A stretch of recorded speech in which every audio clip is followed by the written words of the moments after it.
Galatians 5:1. Malaya na tayo dahil pinalaya tayo ni Kristo. Kaya magpakatatag kayo at huwag nang paalipin pang muli. Ang mga nasa Panginoon ay malaya at ang tinutukoy sa mga verses na ito, freedom from slavery to the Jewish law. But it can very, very well be extended to meaning freedom from anything and from anyone. Ang nasa Panginoon ay malaya at dapat manatiling malaya. Pakikisama o paninindigan. Dalawang pinahahalagahan ng mga Pilipino ng mga katangian, ngunit alin ang higit na dapat manaig sa maraming pagkakataon para ang tao ay lumaya kay Kristo.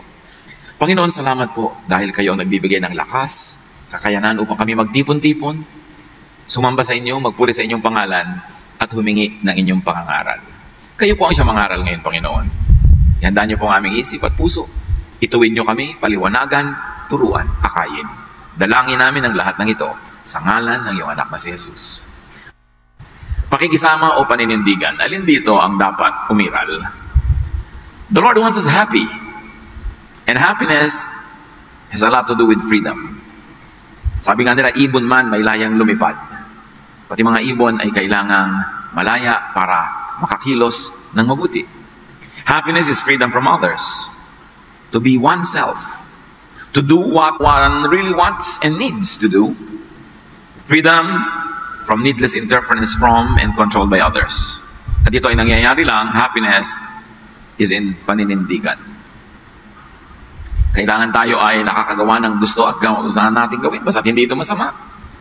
Tayo ay malaya mula sa panghihimasok, pakikialam, pagkontrol ng iba. Basta't ang ating gustong gawin ay hindi naman masama sa atin o sa ating kapwa. Kailangan manindigan. At ito ang isang kailangan matutunan ng napakarami sa ating mga kababayan. Ang galing-galing nating makisama, pero ang hina sa paninindigan. Kaya madalas maapi, madalas maabuso, madalas nasasakripisyo ang sarili nating buhay para sa bisyo at kapritsyo ng iba. Paano manindigan? Saan maninindigan? Ano-anong mga larangan ng buhay ang dapat ipaglaban at panindigan? Choose your friends and companions. Isa yan sa unang-unang dapat panindigan natin. Hindi kahit sino na lang nakasama nyo, yun na yung kaibigan nyo. Proverbs 13:20, wise friends make you wise, but you hurt yourself by going around with fools. Iron sharpens iron. Pag matino ang kasama, titino ka. Pag ang kasama mo'y hangal, mahahangal ka rin at mapapahamak. So huwag makisama sa lahat at kahit na lang sino. Pinipili ang pinakikisamahan. Pinipili ang pinakikihalubiluan, pinakikisangkutan, pinakikipagmabutihan. Pinipili.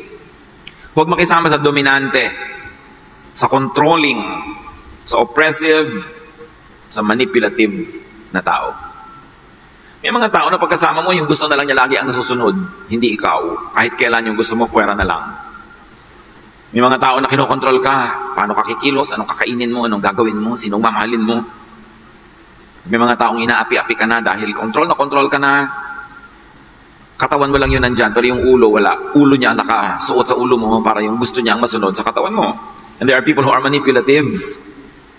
Dadaanin ka sa iyak para ka makontrol, maawa ka. Dadaanin ka sa sigaw para ka matakot. Susunod ka rin sa kanya. Iba-blackmail ka. Pag hindi ako nasunod, magpapakamatay ako. Yung mga ganon. Huwag makisama sa ganon mga tao. Sino man sila, kahit sila kamag-anak. Kasi meron kang buhay na dapat mong ibuhay. Meron kang anino, meron kang pangarap, meron kang personalidad na hindi mo dapat ipailalim sa iba. Nagpapailalim ka lang kung bata ka pa, formative years. Kasi hindi pa alam ng bata kung ano talagang tama at mali. Alin ang mapanganib at ligtas. Kaya talaga ang mga bata dapat obedient sa magulang, dapat masunurin. Pero dumarating ang panahon na pakonti na ng pakonti yung bulag na pagsunod dahil pasimulan mo ng paiiralin ng pangangatwiran, ang pag-iisip para sa sarili. Bagamat sa lahat ng yan, kung meron tayong gustong hindi sundin sa ating mga elders, kailangan very polite pa rin at magalang pa rin tayo sa nasabi nun. Dumarating ang panahon na nagkakaroon ka na talaga ng malinaw na kagustuhan sa buhay, malinaw na mga layunin. Hindi mo kailangan gustong ng lahat ng matatanda sa buhay mo. Kahit hindi yun ang gusto mo sa buhay. Pero maging polite ka, ayoko po kayong sundin po. At bakit? Kasi hindi naman po yan ang talent ko, hindi yan ang calling ko, hindi yan ang gusto ko sa buhay po. Polite ka pa rin. Pero pwede kang mag-disagree. Kanya-kanyang buhay tayo kahit tayo magkakamag-anak, magkakapatid, mag-aasawa. May mga iba tayong personalidad na dapat mangyari. At kawawa yung tao na nabuhay na lang at inabutan na ng kamatayan, hindi niya naipambuhay ang tunay niyang pangarap, hindi na niya mahal ang tunay niyang mahal, hindi niya nagawa ang tunay niyang gustong gawin, tapos namatay na lang siya, taging alikabukang kanyang katawan. Sayang. Very importantly, sa paninindigan, do not give in to bad people. Do not accommodate and follow bad people. Masamang tao. At ang bad dito, napakahulugan natin, hindi lang yung morally wrong. People who gets you, or those who gets you into a lifestyle of trouble, of hardship and difficulty, a lifestyle of disadvantage. Importante na tayo ay namimili ng pinakikisamahan. At bad para sa atin, kahit sila mabait, kahit sila tunay ay morally mabuting tao, kung ang pagsunod natin sa kanila, lugi tayo. We are put at a disadvantage. Hindi kailangang makisama sa ganong uri ng mga tao. Proverbs 25:26, when a good person gives in to the wicked, it's like dumping garbage in a stream of clear water. Pag ang mabuting tao ay sumusuko at nagbibigay, nagpaparaya sa masama, para daw na nagtatapo ka ng basura sa isang napakalinis na batis. At ang batis na yun ay ikaw at ang basura ay siya. Pag pumapayag ka sa masama. And remember, we say masama hindi lang morally wrong, kundi yung masama para sa iyo. Halimbawa, hindi naman morally wrong na magmedisina, mag-aral ng medisina. Hindi naman yung para sa iyo kasi hindi yun ang talent mo. Di masama yung para sa iyo. Kaya dapat, tatanggi ka. Mag-aaral ka ng medicine, hindi rin naman matutuloy kasi hindi bagay sa iyo. Later, ikaw ay medicine dropper. Kasi magdadrop ka rin eh. Hindi mabuti para sa iyo. Although mabuti sa iba. Psalm 1:1 and 3. God blesses those people who refuse evil advice and won't follow sinners. Pag evil ang advice, no matter who the advisor is, don't follow. Hindi lahat ng advice ng matatanda maganda ha. Hindi lahat ng advice ng mga edukado at marunong ay maganda. So pipiliin mo. Hindi lang kung sino ang nag-a-advise, kundi kung ano ang advice. Marami nga mga religious leaders, hindi rin maganda advice. Ipapaapi ka lagi. Ang concept kasi nila ng kabanalan ay yung laging willing maapi. Kaya lugi ka pag nagpa-counsel ka sa isang religious leader na ang kanyang paniniwala ay napakalaking kadakilaan ang magpaapi. Yung babae ka na ginugulpi, pinapahirapan, inaabuso, kinakawawa ng asawa mo, tapos ang i-advise pa sa'yo, magtiis ka't pasakop dahil lalaki siya. Yung mga ganong cultural readings, dapat ibagay sa panahon. Dahil nung araw, bawal din kumain ng alamang. Ba't kumakain ka na ngayon? Hindi lahat ng nakasulat ng unang panahon, effective hanggang ngayon. Sinasala kay Kristo, kay Jesus. That's why you use the Jesus filter. Sabi mo, advisor, bakit po niyo ako pinapayuhan na magtiis? Binubuhusan ako ng kumukulong mantika. Pinaplansya ang mukha ko, ginugulpi ako, binabalian ako, inahagis ako sa hagdan. Tapos sasabihin niyo pa rin yung verse na yan. Papasabayan kay Kristo? Nani yung babae nga na nahuli sa pangangalo niya, hindi ipinabato. Ako ni hindi nangangalo niya, ipinapabato niyo ako. Anong klaseng advice yan? So kailangan sa mga ganyan, paninindigan. Ito mga taong hindi nakikinig sa pangit na advice, they are like trees growing beside a stream. Trees that produce fruit in season and always have leaves. Those people succeed in everything they do. Sino ang laging matagumpay? Yung hindi nakikinig sa maling payo. Sila ang namumunga. Ikaw, likas na likas sa'yo na gusto mo magnegosyo, gusto mo mamuhunan, feel mo talaga mapapaunlad mo yung negosyo. Darating ako sinong kontrabida sa buhay, makakamaluging. Huwag na lang, may masukan ka na lang sa City Hall, kahit may baka, may bagyo, may lindol, susweldo ka tuwing akinset katapusan. Hindi yun ang calling mo. Hindi yun ang good for you. In fact, it's bad for you. Pag may pangarap ka, tapos gusto kang i-clip ng mga iba, ang pakpak mo, gusto nilang itali, pigilin kang lumipad, huwag kang makinig. Meron noon, mga kabataan na gustong magpunta sa malayo para makipagsapalaran, pinipigil ng matatanda, sabi ko niyang pigilin, may pakpak yan, hayan yung lumipad. Ganun talaga. Huwag nating pigilin ng mga tao para sa ating pansariling kapakanan. Anak, huwag ka na lang mag-aral sa bayan o sa syudad, dito ka na lang, samahan mo ako mag-araro. Well, hindi masama, pero edi pinigil mo ang kanyang pangarap. Pinigil mo siya para sa iyong sarili. O sinamahan ka niya mag-araro, tapos tumanda ka at namatay. O ngayon, siya'y bata pa, ano na mangyayari sa buhay niya? Hindi niya nagawa ang dapat niyang gawin sa tamang panahon. Yan ang tigilan natin mga kapatid, pangdodomina sa kapwa, pangkokontrol sa buhay nila para sa pansarili lang nating kagustuhan. Yung gusto natin para sa sarili, gawin natin para sa sarili, pero hindi kailangan maging props at kasangkapan ng iba para sa sarili nating mga kagustuhan. Hindi yan pasa sa Jesus filter. So you stand against bad people, or counsel, or requests, and demands. Alam mo na wala kayong pera, ang gusto pa ng anak mo, gusto ng asawa mo, isang pagkabongga-bonggang party. No. Tatamlay yan, iiyakan ka, luluhaan ka. No, kasi hindi natin kaya. It is a bad request. It is a bad demand. Hindi laging sunod ng sunod. Huwag tayong magpapa-emotional blackmail. Kasi napapahamak ang marami. Paano maninindigan? Saan maninindigan? Do not worry about bad people's opinion of you. And again, yung bad is not the morally wrong, kundi yung bad for you ang gusto nila. Huwag mo silang pakinggan. Hayaan mo silang magreklamo tungkol sa iyo, pag-usapan ka, pintasan ka. Ang mahalaga, yung sarili mong buhay, in your own space and time, ay maayos. Ecclesiastes 7:21, don't listen to everything that everyone says. Don't listen to every comment. Lalo na sa Facebook. Gusto mong lumungkot sa buhay? Magbasa ka ng mga comment ng mga tao. 80% lulungkot ka. 20% mas lulungkot ka. May nagpasaya na ba dyan na comment? Konting-konti. Proverbs 29:25, it is dangerous to be concerned with what others think of you. It is dangerous to be a crowd pleaser. You cannot and do not please everyone, especially the bad. Again, the bad means bad for you. Maybe good for others, but not for you. Matutong magsabi lang, sino ba sila? Yung iba sasabi lang, Kebs. O di, tahimik ang kalooban. And especially in spirituality, in teachings, Galatians 1:10, does this sound as if I'm trying to win human approval? No, indeed. What I want is God's approval. Am I trying to be popular with people? If I were still trying to do so, I would not be a servant of Christ. Paul speaking. Ang daming katuruan ni Paul sa lungat sa kaugalian ng Israel, sa lungat sa nakasanayan, at sa lungat sa kagustuhan maging ng mga ibang conservative Jewish Christians. Pero ganun pa man, hindi yun ang nalintana ni Paul at buong tapang niyang itinuro ang itinuturo sa kanya ng Espiritu ng Diyos. Kahit ito, hindi yun ang uso at popular na doktrina nung panahon. That's a true prophet, a true visionary, a true sage, a wise person will contradict the world if the world is foolish. And if 1 billion people said a stupid thing, it's still stupid. Hindi mo kailangan maging crowd pleaser. Hindi dinadaan sa demokrasya ang karunungan, lalong-lalo ang kaliwanagan na nagmumula sa Espiritu ng Diyos. Hindi kailangan popularity ang habulin mo. Lahat ng visionary, lahat ng propeta, sa simula, hindi sila popular.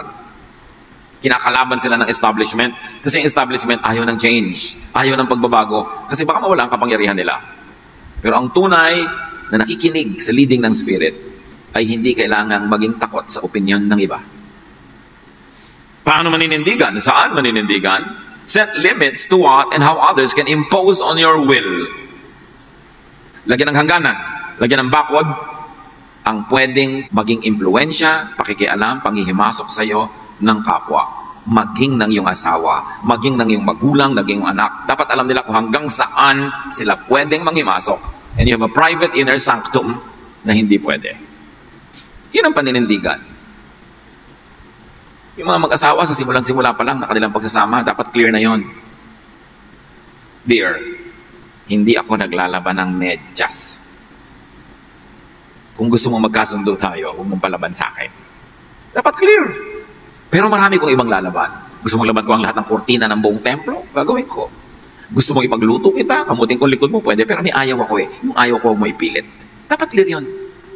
Hindi yung buong buhay mo lumuluha ka kung hindi alaban mo yung medyas niya. Dahil ayaw mo pala. Ewan ko kung bakit mo ayaw. Pero ayaw mo eh. At meron kang karapatan doon. Meron mga ayaw na pwede mong i-adjust dahil hindi mo ikaw mamatay. Pero meron talagang mahalaga sa'yo. Kahit hindi mahalaga sa kanya, turuan mo siyang pahalagahan yun. Natatakot ka sa ipis, nagtatatakbo ka tuwing may ipis. Sabi niya, ipis lang yan, natatakot ka. Ipis lang sa'yo. Pero sa akin, ipis yan. Hindi ka takot. Buti, ako takot. Huwag mo kong piliting maging ikaw. Kasi madalas, pag may kasama tayo sa buhay, minamaliit natin yung malaki sa kanila. Yun lang natakot ka na. Para yun lang nag-isip ka na. Yun lang nagalit ka na. Nagalit siya eh. Kasi nakakagalit sa kanya yun. Buti sa iyo, hindi nakakagalit sa kanya. Sa lagay, kung walang kwenta sa iyo yun, pipilitin mong sa kanya, walang kwenta na rin. Hindi mo papahalagahan yung mahalaga sa kanya. Kaya sineset mo yung limits, alam mo mahalaga to sa akin. So, magkalinawan tayo. Turuan mo sarili mo pahalagahan to. Kasi yung ibang mahalaga sa iyo, papahalagahan ko rin. Bigayan to. Pero may mga area na hindi open to negotiation. It is important to me. And you've got to learn to make it important to you. Proverbs 25:28, losing self-control leaves you as helpless as a city without a wall. And self-control here means control of yourself or control of your life because other people like to control it. Set limits. Serve notice. And what many people have to learn, especially in this country, is assertiveness. Dapat matuto tayo na manindigan para sa gusto natin. Yung, gusto mo bang kumain ito? Ayoko eh. Masarap to kainin mo. Sige na nga. Yung pinapakain sa'yo, buhay na ahas. Ayaw mo talaga pero lululunin mo na rin dahil nakakaya naman tumanggi, dahil pinipilit niya. Kaya sa Pilipinas, alam niyo kung sino nagwawagi? Sinong laging wagi? Yung makakapal. Yung makakapal ang sikmura, matatapang ang sikmura. Ang tahitahimik niyo sa elevator, nagugulo ang gulo niyo. Buhay niyo dahil sa dalawang madaldal na ang lakas mag-usap. Bakit yung katahimikan namin? Dinidisturb niyo ang tenga namin, tinatambakan niyo ng boses niyo. Bakit? Basurahan niyo ba ang tenga namin? Hindi ba public space ang elevator? Ba't kailangan kong marinig ang problema mo sa asawa mo? So pag nasa elevator, respect people. Mga tenga nila kasi dinig na dinig ang boses nyo. Minsan, inis ka, nagtitiis ka na lang dahil bakit ang gulo nitong dalawang to? Bakit ka magtitiis? Isawayin mo. Public space yun eh, hindi nila yung private space. Hindi tayo marunong mag-assert. Laging tiis ka na lang. Natay ka na lang. Lagi na lang kilos api, ugaling alipin. Hindi naninindigan kahit natatapakan na, kahit kinakawawa na. Yun kasi ang virtues na itinuro ng matandang relihiyon dito sa Pilipinas. Magtiis ka anak, bumawi ka na lang sa langit. May awa ang Diyos. Maling pag-represent sa Diyos yun. Because Jesus sets us free. Pinapahalagahan ng Diyos sa ating nadarama, ang ating layunin, ang ating mga minimithi sa buhay. So don't lose control of your own life only to give control to others. Na sila ang may control sa buhay mo. At para mangyari ang lahat ng ito, be self-supporting, be independent, be autonomous, especially financially. Siyempre, kung umaasa ka lang sa iba, wala ka ngayong masyadong choice, kundi sumunod-sunod na lang. Kung may utang ka sa iba, siyempre, tumatawa ka kahit hindi naman nakakatawa ang joke niya. Kung ikaw ay nag-aasam sa kayamanan ng iba, umaasa-asa, lagi kang nakabuntot. Wala kang sariling orbit. So earn, make, and deserve your money, your keep, your wage, and even your profit in your business. Kasi kailangan mo ng certain degree of financial independence para hindi mo kailangang laging makisama. Sabi nila, meron tayong close family ties, we are very good neighbors, maganda tayong makisama. Madalas, ang dahilan lang nun kasi kailangan natin ng tulong nila. Kaya katulong ng tulong sa kapitbahay para pag nangailangan ka ng kotse niya at nanganganak yung asawa mo sa madaling araw, ay mahiram mo. Kaya kita nyo sa mga neighborhood, ang mga magkakapitbahay ay merong certain degree of economic affluence, may mga kaya, may mga kanya-kanyang gamit. Hindi sila sobrang nagpapakisamahan. Kasi hindi nila kailangan. Ngayon, kung ikaw ay may kaya, wala kang kailangan sa kapwa, ang bait mo pa rin, nakikihalubilo ka, nakikisama, yun ang tunay na pakikisama. Pero yung nakikipagmabutihan ka lang dahil umaasa ka sa tulong niya o kailangan mong tulong niya, hindi totoong pakikipagmabutihan yun. It's only wisdom because you need something. So kung gusto mo maging talagang malaya sa kontrol ng iba, kitain mo ang kakainin mo. Kitain mo ang gagastusin mo. Para kung gusto mo sabihin sa kanyang, no, I don't like to go with you, pwede. Ayokong kainin ang ipinapakain mo, pwede. Kasi hindi ka nakasandal. Kaya yung mga interdependence na yan, mga close family ties, madalas ang dahilan yan, poverty. Kailangan mo lang kasi. Ngayon, kung talagang hindi mo na siya kailangan, ang close mo pa rin, mapagmahal ka pa rin, yun ang tunay na love. And we should aspire for that. Yung pakikitungong kusang ibinibigay, hindi lang hinihingi ng pagkakataon. Kailangan meron kang kinikita, meron kang independence, para hindi ka obligadong makisama. Nakikisama ka lang kung gusto mo. Dahil gusto mo. Romans 13:8, be under obligation to no one. The only obligation you have is to love one another. Huwag kayong magkaroon ng sagutin kanino man. Huwag kayong umasa, huwag kayong umutang para hindi nyo kailangang makisama kung ayaw nyo. Ngayon, wala kang kailangan, nakikisama ka, busilak na kalooban. Magandang puso ang pinagmumulan. So, kailangan meron kang sariling anino, sariling orbit, sariling pagkatao. Kaya mahalaga at inuturo sa Bible, 6 days you shall work, on the 7th you will rest. Ibig sabihin, magtrabaho ka, kumita ka. Huwag kang laging nagpapahinga. 1 day out of 7 lang ang pahinga. Hindi 7/7 at 24/7 nakapahinga ka. Kailangan mo talaga makisama nun. Kasi aasa ka sa iba. People of God, do not be enslaved by others' impositions. Be free. Gawin nating goal, maging malaya, manatiling malaya, at magpalaya rin ng iba. Kung ayaw mong kinokontrol ka, huwag ka rin mang-kontrol. Ito ang gusto mong isuot, edi isuot mo sa katawan mo, pero huwag mong isuot sa katawan ng may katawan. Hayaan mong isuot niya ang gusto niya. 2 Peter 2:16, you are free, but you must not use your freedom as an excuse for doing wrong, especially for controlling others. 2 Timothy 1:7, sapagkat ang espiritong ibinigay sa atin ng Diyos ay hindi espiritu ng kahinaan ng loob, kundi espiritu ng kapangyarihan, pag-ibig, at pagpipigil sa sarili. Hindi virtue na maging mahina ang loob to the point na kinukonsente mo ang mang-aapi dahil nagpapaapi ka. Kinukonsente mo mga dominante dahil nagpapadomina ka. Hindi ka nilikha ng Diyos para maging anino ng iba. You are wonderfully, powerfully, lovingly created by God. Huwag mong pagtaksilan ng Diyos sa pagtalikod sa kanyang disenyo para sa iyo. Dahil ang pinaiiral mo sa buhay mo ay yung gusto ng iba. Kailangan yung gusto ng Diyos ang mangyari sa iyong buhay. So do not personally impose on others, even if you could. Hindi ko mo pinapakain mo, tinutulungan mo isang tao, kukontrolin mo na. Ang Diyos nga, pakain tayo, nilikha tayo, pero hindi tayo kinokontrol, binibigyan pa tayo ng free will. Tayo pa, na nagbibigay lang ng konti-konti, paminsan-minsan, kukontrolin na natin ang kapwa. 2 Corinthians 12:14, ito ang ikatlong pagpunta ko riyan, sabi ni Paul, at hindi pa rin ako magiging pabigat sa inyo. Isa laging inuulit-ulit ni Pablo na tema sa kanyang mga sulat, pagpupunta sa mga churches, hindi siya pabigat. Ngayon, kung ano man naibigay sa kanya, nakusang loob, edi salamat, mabuti, pero hindi siya namimilit. Acts 15:10, now why are you trying to make God angry by placing a heavy burden on those followers?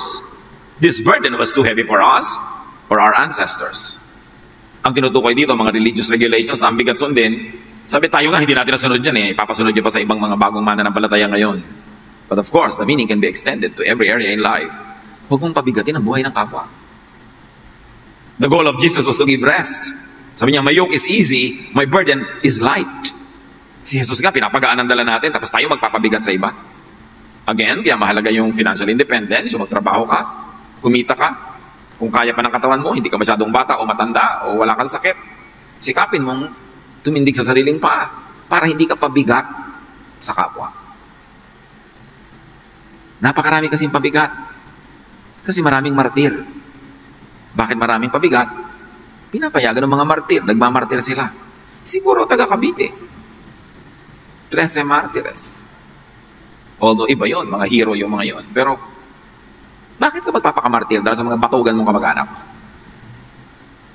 Bakit ka magpapakakuba katatrabaho para bigyan yung mga tamad mong kapatid? Bakit ka magsasakripisyo dahil ang aga-aga niyang kumirengkeng pagkatapos ikaw magpapakain ng anak niya? Bakit ka magsasakripisyo sa adik-adik mong kapatid?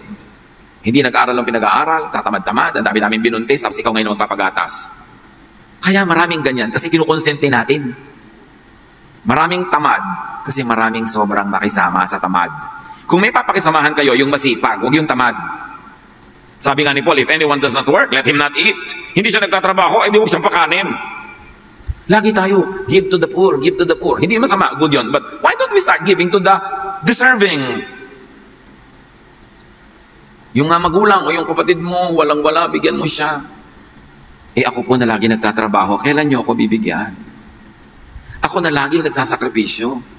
Kailan niyo ako iisipin? Talaga bang gagatasan niyo lang ako para sa mga kapatid kong mga batugan? Dapat tanungin niyo rin mga magulang niyo na gano'n eh. Yung mga anak na matitino, yun ang pinapabigatan lagi. Isa kanya tinatambak lahat ng problema, pinapasolve sa lahat ng problema. Nililikha ng mga magugulong mga ibang kapatid. Tama ba yun? Yan din ang dahilan kaya hindi tayo makaahon-ahon sa sobrang mga hirap. Napaka-konsentidor natin sa mga tamad at batugan. Laging binibigyan ng pabor. Iiyakan ka ng nanay mo, ano kayong kapatid mo, tubusin mo na sa preso. 15 beses ko na pong tinubos yan. 15 beses na rin naurong ang kasal ko, inay. Nagka-losyang na ako. Dahil sa pagsasabi niyo sa aking alagaan ng mga kapatid kong ang daming anak kung saan-saan, nagpakasaya-saya, nagpakalunod sa mga kaligayahan. Ano bang klaseng hustisya meron kayo, inay?